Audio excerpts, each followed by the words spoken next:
Chapter 10, Shot Training for the Serious.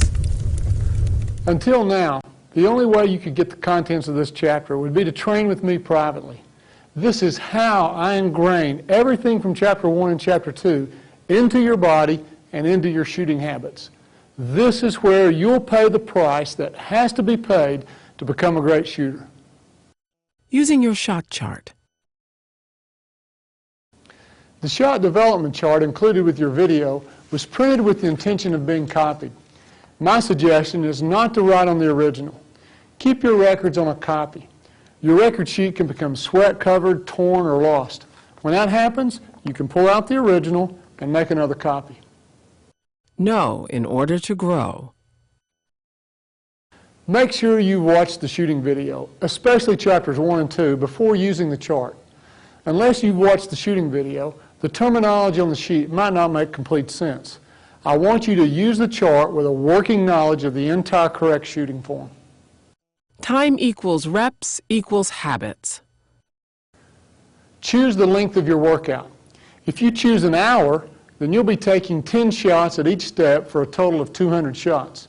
If you only have about 30 minutes, then take 5 shots per step for a workout total of 100 shots.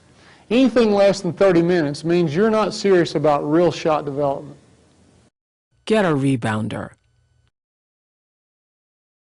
If you plan to get off the number of shots in the amount of time I just mentioned, you're going to need a rebounder. Without a rebounder, it becomes difficult to pose after the shot and check your form. Also, if you have to chase your own ball after every shot, it becomes hard to remember what you did right or wrong from shot to shot. Now, if you have a ball return device, like the one in the next chapter, then you won't need a rebounder and you'll get off more shots in a shorter period of time.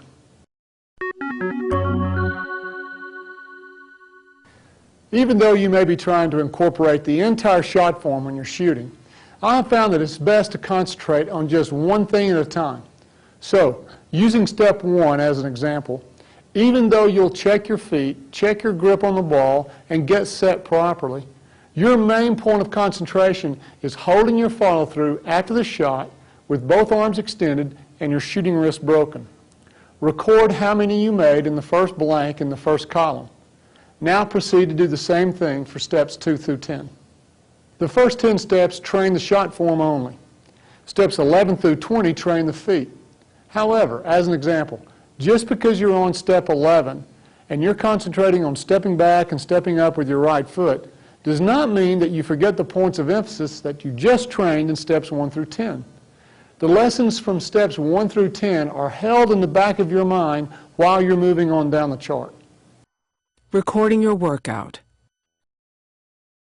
When you're finished with the chart, your workout will be recorded in the vertical column under workout number 1. There's another blank located below the 20th step for you to total your made shots for the workout.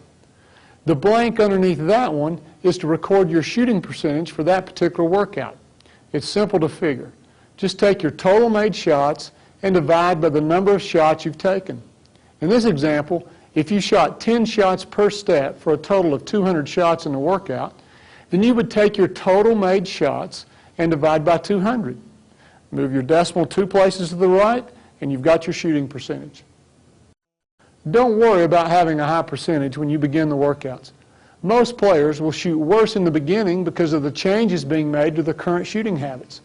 It's okay to miss in the beginning. All I'm asking you to do is to be honest when you work out. Concentrate only on that particular step in the workout. Some steps will make you miss more than other steps. Don't worry about it. No one's going to see it but you. Record it and go on. I'll show you how to use it to your benefit in a moment. Using your totals. There are enough columns for 20 workouts. Now, there's nothing magic about 20 workouts. We simply ran out of room for more on one sheet. After all, 20 workouts is less than a month of training, and great shooters never stop training. But there is something I want you to do every 20 workouts. I want you to total your shots horizontally and put that total in the blank following the equal sign. These horizontal totals will tell you 2 things. The low totals will expose your weaknesses and therefore what particular parts of shot development you need to spend extra time on. The high totals tell you the obvious. These points of concentration produce more made shots. I find these very helpful come game time. If you're missing your shots, if you find yourself in a slump, then during a dead ball, remind yourself what your best point of concentration is. Just let it linger in the back of your mind. Even someone like a coach, a teammate, or your parents could remind you of this particular point. As an example, if your highest horizontal total is number 4 on the chart, then remind yourself, or let the assistant coach remind you, even while you're running down the court, see the rim between your arms, or frame the goal. If that doesn't work, then move to the second highest horizontal total and use it as a reminder. Steps 1 through 10 are the only ones that I've found to be practical to use in this manner. Sometimes I think this works only because the shooter is trying too hard. Thinking about some aspect of your shot form gets your mind off of the obvious, trying to make the ball go in. When you reach a certain level of proficiency, you've got to relax, get your mind out of the way, trust your training, and let your body take over. Ever heard of a shooter being in the zone or finding their groove? That's what I'm talking about when you relax and let your training take over. Ups and downs. Don't worry too much about the ups and downs of the totals from day to day. Your totals will look like a stock market chart, up and down, even as you get better. Instead, you must take a long-term look. In fact, when I personally train a player, I don't worry a bit about whether the shot goes in for weeks. As I said earlier, your numbers will go down in the beginning unless you're an absolute ranked beginner. But anywhere from 6 to 8 weeks, you'll begin to see your averages rise. And when you do, let that excitement motivate you for another 6 to 8 weeks and see what happens. Made shots are addicting, and made shots will motivate you to train more and shoot more. It soon becomes a self-perpetuating cycle of success. Now, let's go through the workout. Get your chart.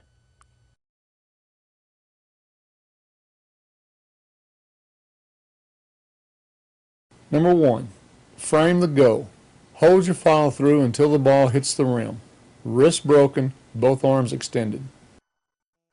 Number 2, shooting fingers point down into the go. Shooting fingertips finish above the white square. Number 3, your guide hand, fingers and thumb point to the ceiling. Frame the side of the go. Don't drop the guide arm. Number 4, see the rim between your arms as soon as the ball passes above your eye level. Number 5, set your shooting wrist as soon as you set the ball in the shot pocket. No dipping, just up and out. Number 6, time the break of your shooting wrist with your feet coming off the ground. Number 7, check your feet before and after you shoot. Both feet square under your shoulders, pointing to the goal. Number 8, let your elbows hang straight down, perpendicular to the floor. Don't let them fly out or in. Number 9, focus on the shot line bullseye. Use the loops if you need to. Do not watch the ball in flight. Number 10, relax from the waist up and put it all together. Good coordination results in effortless shooting. Number 11, step back with your right foot, step up square, and shoot. Number 12, step back with your left foot, step up square, and shoot.